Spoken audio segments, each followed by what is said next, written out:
이번 주에 제가 지난주에 제가 그 딸 눈 뒤집어지는 것도 보고 아들 눈에 피눈물 나는 것도 봤다 그랬는데 눈 못 뜨는 것도 봤다. 이번 주에 제가 그 경험을 한 거예요. 피눈물도 나고 눈도 못 뜨고 지금 눈 뜨고 있는데 사실은 잘 안 보여요. 안경을 쓰고 있는데도 안경 안 쓴 것처럼 희미하게 보이고 잘 안 보이는데 저도 이번 주에 이제 아들처럼 눈을 못 뜨고 새벽 예배, 수예배 이럴 때 거의 눈 감고 이제 설교하고 그랬는데 눈에 마치 모래가 들어간 것 같고 눈 감았다 뜰 때마다 막 찢어지는 것 같고 많이 힘들었지만 영적으로는 굉장히 행복한 시간을 가졌습니다.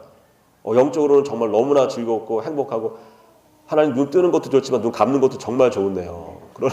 그런 고백이 있었어요. 개인적으로 인간적으로는 이제 7개월 된 아들이 요놈이 나흘 동안 눈도 안 뜨고 이렇게 또 눈 뜨면은 시뻘겋고 그런데 이게 얼마나 힘들까 말도 못하고 그 마음이 어떨까 싶었는데 제가 경험해 보니까 알겠는 거예요. 그래서 제가 경험하고 보니까 아들이 대견한 거예요. 네? 요놈이 굉장히 힘들었을 텐데 칭얼거리지도 않고 눈 딱 감고 무슨 네?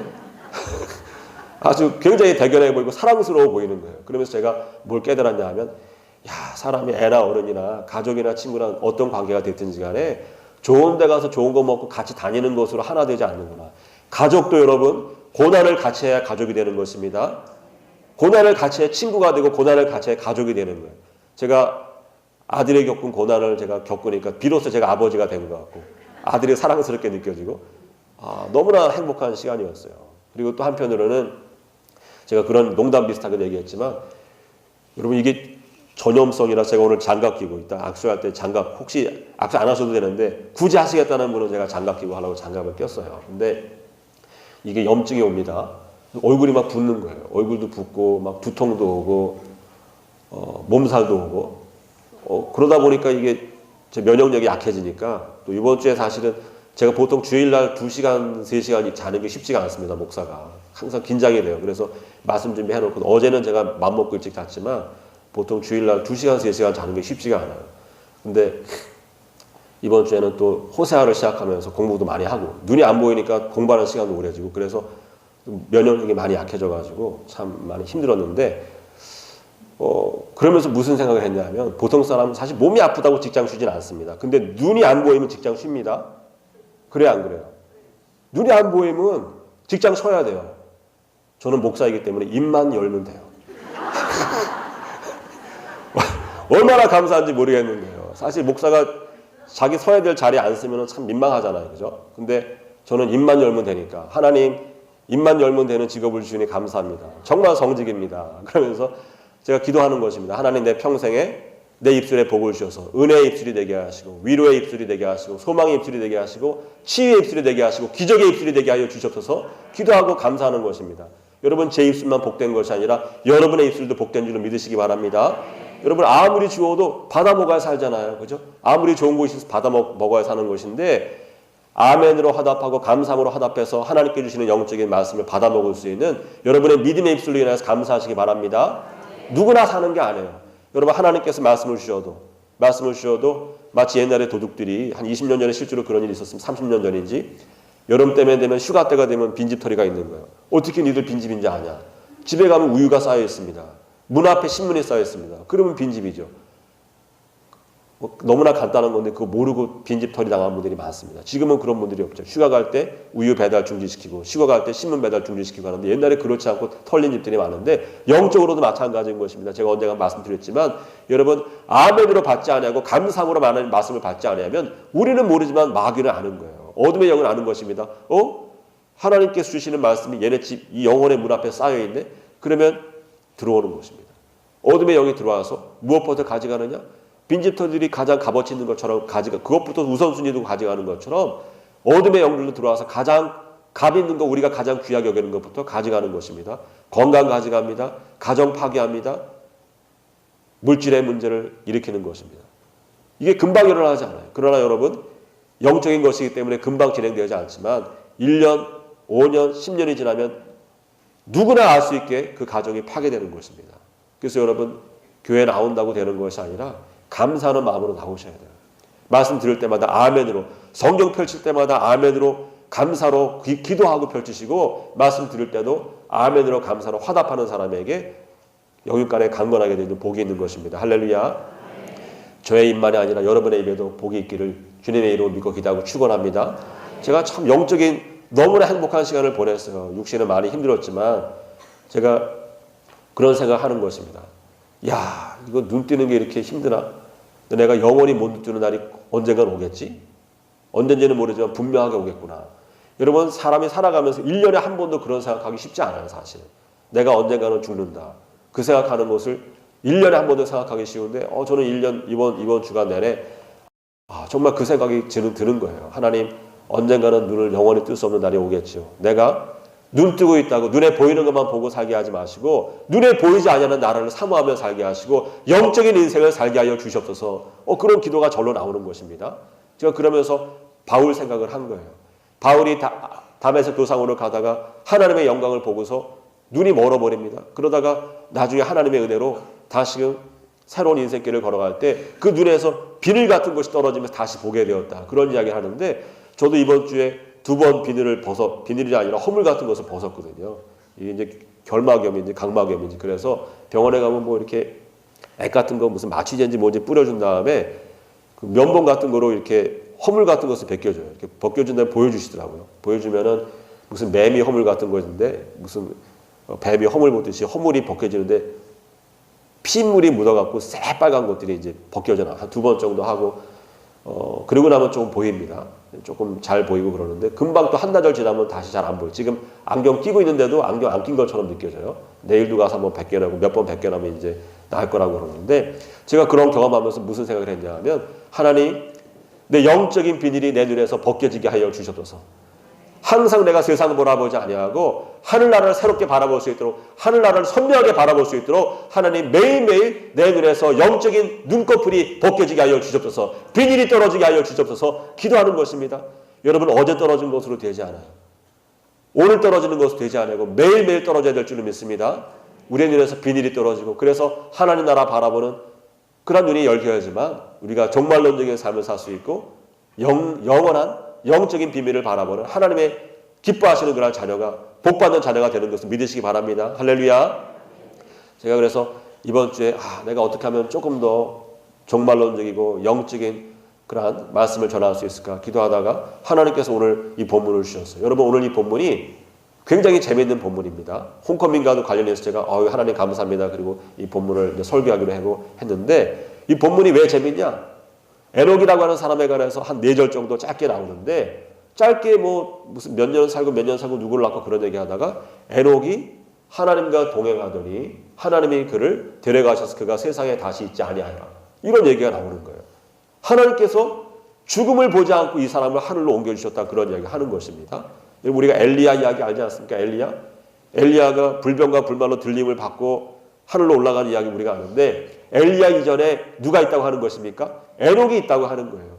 인류 최초로 죽음을 보지 아니하고 하나님께서 하늘로 그냥 사랑하는 아들아 빨리 좀 오지? 그러면서 그냥 살아있는 채로 들고서 하늘로 데려가신 그분이 누구라?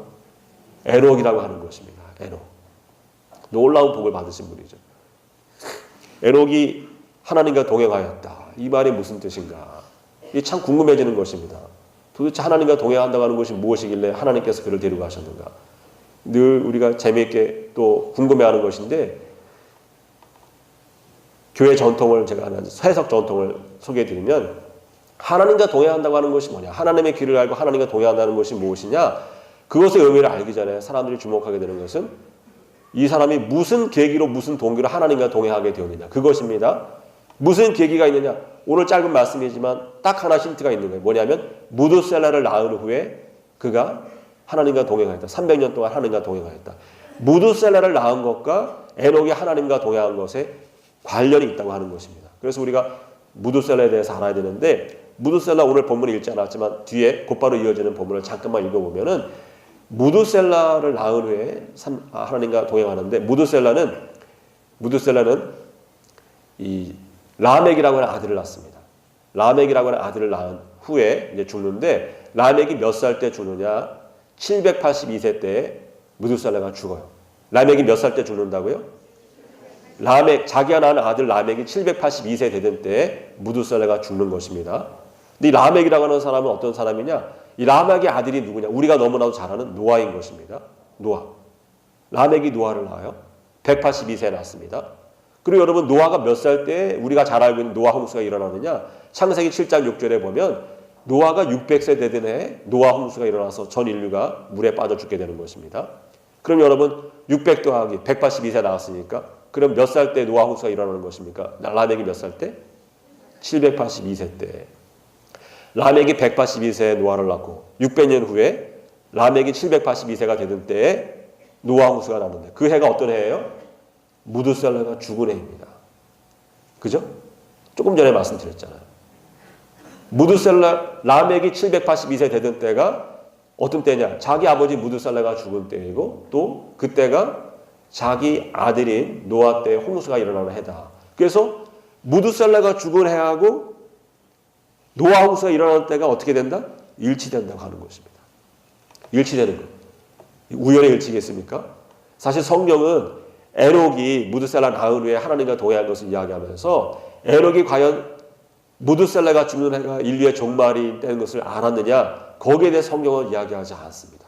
우리가 갖고 있는 정경은 이야기하지 않아요. 그러나 오랜 교회 전통은 어떻게 이해를 하느냐 하면 하나님께서 알려주셨다는 거예요. 하나님께서 에녹에게 무두셀라를 하나님의 종말의 시계로 가르쳐 주셨기 때문에 에녹은 무두셀라 볼 때마다 이 아들의 죽음의 때가 이 아들이 하루를 더 살면은 인류가 하루를 더 사는 것이고 이 아들이 1년을 더 살면 인류가 1년을 더 사는 것이고 이 아들이 죽는 날이 모든 인류가 끝나는 날이다 하는 것을 알았다고 하는 것입니다. 그래서 그것 때문에 종말론적인 삶을 살게 된 것이고 그로 인해서 하나님께서 그를 기뻐하시고 그를 죽음을 보지 않고 하늘로 데려가셨다. 이것이 교회의 해석 전통인 것입니다. 저도 사실은 독자적으로 이제 제가 수에 예민해요. 수에 예민해가지고 혼자 은혜 받고 읽다가 이런 게 일치가 되네. 그래 나중에 알고 보니까 교회 해석 전통이 실제로 그런 것이 있더라고요. 그래서 제가 막연하게 생각하기를 야 하나님이 우리가 정말 미래의 종말의 때를 알면은 종말론적인 삶을 살 수 있겠구나 그런 생각을 했는데 2009년에 그 개봉된 영화가 한 편이 있습니다. 노잉이라고 하는 니콜라스 케이지라고 하는 배우가 주인공으로 나오는 영화가 있는데 제가 그 영화 보다가 제 생각을 고쳐 먹었어요. 제가 사실 그 영화 추천하지는 않습니다. 보실 필요는 없어요. 아주 재밌는 내용도 있지만 또 별로 신앙적이지 않은 내용도 있기 때문에 제가 추천하지는 않는데 공상과학 영화인데 이 영화 보면서 제가 왜 놀랐냐면 이 영화 속에 제가 지금 말씀드린 에녹과 무두셀라와 노아의 이야기가 녹아져 있어요. 플롯에, 구성에. 그래서 이 영화 속에 에녹과 같은 여인이 등장합니다. 딸을 낳는데 그 딸이 죽음의 시점이 마치 무두셀라의 죽음의 시점이 인류의 종언이 되는 것처럼 딸이 죽는 날이 인류의 멸망이 나는 것을 아는 한 여인이 등장합니다. 이 여인은 그걸 어떻게 보면은 조건으로만 보면 상황으로만 보면 에녹이 될 수 있는 그런 조건을 가진 여인입니다. 그런데 이 여인은 어떻게 죽느냐 하면 자기 딸에게 사실은 그 자기 딸의 죽음의 날이만이 아니라 인류의 종말이 아니라 그 전에 일어날 인류의 재앙에 관해서 다 알고 있는 거예요. 그러나 자기가 재앙을 이야기해도 아무도 믿지 않는 것입니다. 아무도 믿지 않는 이야기하면서 사람들에게 손가락질 당하고 조롱당하고 힘든 인생, 스트레스가 많이 쌓이는 인생을 살면서 이 여자는 자기 딸도 믿어주지 않아요. 야, 너는 몇 살 때 죽을 건데 너 죽기 전에 꼭 이 자리에 있어야 돼. 꼭 이 자리에 가야만 돼. 그리고 얘기하는데 엄마 제발 그런 소리 좀 하지 마. 믿어주지 않는 것입니다. 그 여인은 에녹의 인생을 사는 것이 아니라 스트레스로 약물 과다 복용으로 죽어요. 제가 그걸 보면서 정말 그렇겠다. 종말의 때를 미리 아는 것으로 모든 사람이 에녹과도 같이 하나님과 동행하는 삶을 살 수는 없을 수도 있겠구나. 오히려 남들이 아무리 말해줘도 딸도 안 믿어주는 이야기 하다가 인생이 피곤하고 지칠 수도 있겠구나. 약물 과다 복용으로 외롭게 힘들게 죽을 수도 있겠구나. 그런 생각을 하게 됐습니다. 종말을 아는 것만으로 우리가 종말론적인 인생을 사는 건 아니라는 것을 제가 알게 된 거예요. 깨닫게 됐습니다. 그 영화의 주인공이 누구냐면 니콜라스 케이지라고 했는데 니콜라스 케이지가 우연히 그 여인이 남긴 무슨 난수표 같은 그런 숫자로만 된 그런 쪽지를 받아요. 처음에는 그 쪽지가 무슨 내용인지 몰랐습니다. 나중에 이 사람이 이렇게 보다 보니까 이 사람 과학자인데 수에 민감한 예민한 과학자인데 보다 보니까 거기에 하나의 패턴이 있는 것을 보게 되고 그리고 자기가 우연히 뭘 알게 되냐면 거기에 적힌 그 숫자들이 전부 몇 년도 몇 월 며칠 어느 지점에서 그러니까, 예? 지도의 좌표를 나타내는 거예요. 어느 지표에서 재앙이 일어나서 죽을 사람들의 숫자를 1959년에 어느 지역에서 몇 명이 죽는다. 1962년에 어느 지역에서 몇 명이 죽는다. 그걸 다 적은 거예요. 그걸 이 사람은 우연히 발견하게 된 겁니다. 발견하고 나서 보니까 바로 근접한 시간에 뉴욕 맨하탄에서 지하철 참사가 일어나는 거예요. 자기가 그 자리를 보고서 계산을 하고서 구하려고 하지만 누가 믿어주겠어요. 그죠? 조금 있으면 저 열차고 저 열차 부닥칩니다. 누가 믿어주겠습니까? 아무도 안 믿어주는 거예요. 혼자 동분서주하지만 아무도 안 믿어주는 가운데에서 사고는 일어나고 죽는 것입니다. 여러분 트윈타워에 미국 무역센터에 비행기가 와서 부닥쳐서 수많은 사람이 죽는 거 이야기하면 누가 믿어주겠습니까? 이야기하면 누가 믿어줘? 미친 사람 취급하지. 이 사람이 그런 경험을 하면서 큰 낙심과 좌절한 가운데서 계속 힘쓰고 애쓰는 거예요. 그러나 아무도 믿어주지 않냐고 이 사람은 계속 점점 그런 상황 가운데서 뭘 알게 되냐면 이 여인이 2012년까지로만 딱 예언이 끝나는 거예요. 그래서 2012년 이후로는 몰랐나 보다 그랬는데 나중에 알고 보니까 2012년에는 몇 명이 죽는다는 그 숫자 대신에 everyone else 모든 사람이 죽는다. 그 말인 것을 알게 된 거예요. 야, 2012년에까지만 예언할 수 있었던 것이 아니라 2012년이 인류의 종말을 뜻하는 것이구나. 그 알고서 이 사람이 깜짝 놀랍니다. 어떻게 하면 자기 자녀들이라고 살릴 수 있을까? 애쓰고 힘쓰다가 이 사람이 무엇을 깨닫게 되느냐면 인생이 만약에 죽음으로 끝난다고 하면 얼마나 허망한 것이냐. 이 사람이 죽음 후의 세월을 바라보게 돼요. 사실 이 사람은 신앙인입니다. 자기 아버지가 목사예요. 그런데 자기가 너무 사랑하던 아내가 너무 황당하게 일찍 죽어버린 것으로 인해서 하나님을 원망하면서 아버지가 하는 말 전부 듣기 싫은 거예요. 무슨 하나님이 살아계시면 어떻게 이렇게 귀하고 착하고 신앙생활도 잘하던 내 아내를 데려가실 수 있습니까? 나는 하나님 이제 안 믿겠습니다. 그리고 떠났던 그 아들이 이런 일들을 겪으면서 마음에 영원한 세상이 없으면 안 된다. 영원한 세상에 대한 믿음이 생기면서 목사인 자기 아버지를 찾아가고 목사인 자기 아버지가 얘야 이게 끝이 아니야. 그렇게 얘기할 때 아버지 저도 이제 알게 됐습니다. 그러면서 온 가족이 둘러앉고서 천국을 바라보며 기도하는 가운데 인류가 종말을 태양 폭풍이 불어닥쳐서 지구가 이제 멸망하는 그렇게 끝이 나요.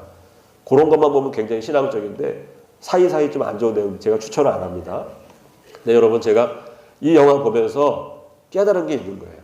아까 말씀드렸지만 사람이 종말을 안다는 것 그 자체로 전부 에녹과 같은 삶을 살 수는 없는 것이구나. 에녹과 같은 삶을 살려고 하면 여러분 기본적으로 두 가지가 있어야 돼요. 하나는 뭐냐면 사랑이 있어야 됩니다. 여러분 구원의 소식을 전하고 은혜의 소식을 전한다고 사람들이 귀 기울이지 않습니다. 예수님께서 오셨습니다. 선지자들 통해서 구약시대 많은 수많은 선지자들 통해서 너희가 하나님께 돌아오라 하나님께 돌아오라 그 길로 가면 죽는다 그 길로 가면 멸망이다 그 길은 파멸의 길이다 끊임없이 말씀하시지만 백성들이 돌아오지 아니하고 그 선지자들 전부 죽이는 것입니다. 나중에 하나님께서 친아들을 보내시지만 예수 그리스도를 보내시지만 주님께서 오셔서 회개하라 천국이 가까이 왔다 말씀하시고 멸망의 때가 가까웠다 말씀하시면서 인자가 이곳에 왔다 하나님의 나라가 너희 가운데 임하였다 말씀하시지만 받아들이지 아니하는 것입니다. 오히려 조롱하고 모욕하고 십자가의 돌로 치고 십자가에 다는 것입니다. 여러분 우리가 구원의 소식을 전한다고 사람들이 환영하고 맞아주는 거 아니에요. 그럼에도 불구하고 여러분 우리가 왜 복음을 전합니까? 생명에 대한 사랑이 있어야만 돼요. 하나님 내가 복음 전하고 오히려 조롱받았습니다. 에이 저 사람 다시 보고 싶지 않습니다. 돌아서는 순간에 그 사람 죽는 모습이 생각나면서 아유 그래도 내가 서운하다고 생명을 죽어가는 것을 어떻게 볼 수 있으랴. 서운하다고 내가 이 복음을 전하지 않으면 나에게 저주가 있으리라. 그런 마음 때문에 다시 가서 전하고 그런 사람에게 복이 있는 것입니다. 사랑이 있어야 돼요. 여러분 에녹이 얼마나 힘들었겠습니까? 에녹이 몇 사람 구원했겠어요? 아무리 말을 해도 누가 인류의 종언에 관해서 믿었겠습니까? 그래도 에녹이 전하는 것입니다. 사랑 때문에 전하는 것입니다. 하나님께서 그걸 보시는 거예요. 보시면서 야 내가 장차 내 아들을 보내도 사람들이 조롱하고 모욕하고 멸시하고 십자가에 달 터인데 좋은 소식 전한다고 환영받는 것이 아닌데 네가 사람 사랑하는 마음 때문에 조롱과 멸시 속에서도 끊임없이 네가 사랑하는 마음으로 복음 전하는 것을 보니 네가 내 마음을 아는 그런 아들이구나. 사람이 고난을 통해서 하나가 된다고 제가 말씀드렸는데 주님께서 가실 길을 에녹이 미리 경험하는 것입니다. 지치지 아니하고 복음 전하고 생명 살아가는 그 모습으로 인해서 하나님께서 애국을 기뻐 받아주신 줄로 저는 깨닫게 된 거예요. 하나님, 내 안에 그런 사랑이 있게 하여 주시옵소서. 모든 사람이 내가 복음 전할 때 환영하는 것은 아니지만 하나님, 내 안에 주님께서 십자가에 달리시면서도 생명 사라지는 것을 긍휼히 여기셔서 끊임없이 그 사람들 용서를 구하고 사랑을 전하신 것처럼 이사희 목사도 그렇고 우리 호사대 성전에 들어온 모든 주의 자녀들 마음에 사랑이 충만하여서 어떤 어려움이 있어도 생명 살리기 위해서 끊임없이 복음을 전하는 복음의 일꾼들 되게 하여 주시옵소서 기도하게 되는 것입니다. 여러분 마음 가운데 사랑이 있기를 원합니다. 사랑이 있기를 원합니다. 사랑이 넘치기 원합니다. 그래야지만 하나님께서 기뻐하시는 하나님의 길을 걷게 되는 것입니다. 두 가지 무엇이 있어요? 두 번째 무엇이 있어야 되느냐 하면 영원한 나라에 대한 확신이 있어야 돼요. 여러분 확신이 없으면 안 됩니다. 제가 언젠가도 한번 말씀드렸지만 천국과 지옥에 대해서 분명한 이해가 있어야 돼요. 여러분 우리가 어려움에 처한 사람 어려움 도와주려고 복음 전하는 것이 아닙니다. 복음을 전하고 하나님 전해도 어려움이 쉽게 해결되지 않아요. 인생의 어려움이 한 번 왔다 가는 것이 아니라 파도처럼 밀려옵니다. 파도처럼 계속 밀려오는데 여러분이 아무리 돈이 많고 여러분이 아무리 능력이 있어도 한 사람을 세워줄 수가 없어요. 단 한 사람도 세워줄 수 없습니다. 제가 우리 교회를 통해서 많은 좋은 일을 행하기 원하고 놀라운 일을 행하기를 원하고 또 실제로 그렇게 할 날이 올 것이라고 저는 믿지만 그러나 저는 교회의 사명이 거기에 있다고 생각하지 않아요. 아무리 많은 사람을 살려주고 아무리 많은 좋은 일을 해도 여러분 하나님께서 하시는 것이 우리가 할 수 있는 분명한 한계가 있습니다. 사람은 또 넘어지고 또 넘어지고 또 넘어져요. 그 사람 일으키는 것에 기쁨을 찾으려고 하는 사람은 교만한 사람입니다. 하나님의 뜻이 거기 있지 않아요. 하나님께서만 하시지 우리는 그냥 우리의 마음을 전하기 위해서 하나님의 사랑을 전하기 위해서 좋은 일을 하고 놀라운 일을 하기 원하는 것이지 거기에 교회의 근본적인 사명이 있는 것은 아닙니다. 교회의 근본적인 사명이 어디냐? 천국을 전하는 데 있는 것을 믿으시기 바랍니다. 지옥 가지 말라고 천국 가라고 전도하는 것에 교회의 사명이 있는 것입니다. 할렐루야. 여러분 사람 구하는 것에 기쁨을 두면 지쳐요. 지칩니다. 많은 자선사업하는 분들이 그래서 지쳐 떨어지는 것입니다. 지치지 아니하는 방법이 무엇이냐? 목표를 사명을 분명히 알아야 돼요. 누가복음 16장에 부자가 지옥에 떨어졌습니다. 그곳에서 아브라함 부르면서 아버지 아브라함이요 당신 품에 있는 나사로를 내게 보내실 때에 손가락 끝에 물 조금 적셔서 내 입에 0.1초라도 좀 되게 해주십시오. 너무나 힘이 듭니다. 세상에서 온갖 영화 다 누린 사람이 소원이 그거예요. 얼마나 고통스러우면 그런 소원을 얘기하겠습니까? 그러나 그때 아브라함이 안 된다. 너도 이쪽으로 올 수 없고 이쪽에서 그쪽으로 갈 수도 없다. 냉정하게 아버지 아브라함이 얘기하는데도 아버지라고 부르는데 냉정하게 안 된다고 얘기하는 것입니다. 안 되는 거예요. 가면은 절대로 안 되는 곳이 있는 것입니다. 그 사람이 여러분 마지막 소원으로 하나만 부탁합시다. 그러면서 뭐라고 얘기합니까? 내 집에 나사로를 보내주십시오. 내 집에 보내서 이곳에 내 형제들이 오지 않게 하여 주시옵소서. 내 자녀들이 이곳에 오지 않게 하여 주시옵소서. 간절한 소망을 얘기할 때 뭐라고 얘기합니까? 안 된다. 하나님께서 이미 선지자들 통해서 모세를 통해서 다 말씀해 주셨는데 말씀을 읽으면서 깨닫지 못하는 사람들은 하나님께서 사자들을 보내서 말씀하실 때 귀를 열고 아멘으로 받지 아니하는 사람들은 죽은 사람이 살아 돌아가도 믿지 아니한다. 안 된다 말씀하시는 것입니다. 여러분 죽은 사람들의 소원이 무엇입니까? 자기의 부모, 형제, 자기의 자녀들이 그곳에 오지 않는 거예요. 여러분 우리가 살아서 복음 전할 이유가 무엇입니까? 우리가 그 사람의 이야기를 해주는 것입니다. 그 부자의 마음을 우리가 전하는 것이 그것이 전도인 것입니다. 절대로 가서는 되는 것이 가서는 안 되는 것이 있는 것입니다. 그것을 우리가 전하는 것입니다. 제가 여러분 한번 방송으로 이렇게 설교로 평소에 만나뵐 수 있는 그런 분이 아니에요. 그래서 방송으로 이렇게 설교를 보는데 목소리도 이러시는 분이야. 특별한 분이라 저하고는 아마 평생에 만나기 쉽지 않은 분인데 귀한 분입니다. 그분이 무슨 설교를 하시냐면 이 세상에서 가장 큰 복은 살아서 지옥을 보는 것이다. 그런 얘기 하시는 거예요. 자기는 하나님께서 은혜를 주셔서 꿈과 환상을 통하여서 몇 번 지옥을 봤다는 거예요.